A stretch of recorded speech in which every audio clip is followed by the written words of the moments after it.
Ես մի քիչ հետո պատրաստ կլինեմ։ Ես չեմ կարող գամ։ Տեսել ես ինչ գումարի մասին է խոսքը։ Ո՞վ է։ Ստեղ ես եմ հարցեր տալիս։ Ո՞նց ես։ Ես հիմա կարամ մի բան խոստանամ, որ շատ շուտով մեր կարգավիճակը կփոխվի։ Խոսացել ես հետը։ Ո մասին էր խոսում։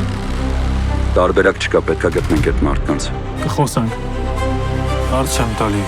Ո՞վ ես։ Կարող ես համարել, որ ես քո խիղճն եմ։ Դու ուղղակի անհաջողակ մարդ ես, ով ուզում է ինձ հասցնի։ Դու ինձ տենց էլ չասեցիր քո ուզածը ինչ է։ Գտնելու եմ քեզ։ Գիտեմ զբաղված ես, բայց պետք է բան ասեմ։ Ինձ հարմար չի, ոչ մի րոպե։ Իսկ ես մտածում էի մենք ընկերներ ենք։ Մենք ընդհանրապես լավ գործնական հարաբերություններ ունենք։ Շատ մեծ կարծիք ունես քո մասին։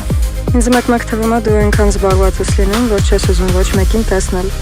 Ես հիմա այնց վիճակում եմ, որ իմ վրա ամեն ինչ ազդում է։ Իդեպ դու էլ։ Եթե չեմ շարժվում քո ցանկություններով, նշանակում է ինձ ինչ-որ բան է եղել։ Իսկ ուրիշ ինչ պետք է նշանակի։ Որ ասում եմ խելք չունես, նեղանում ես։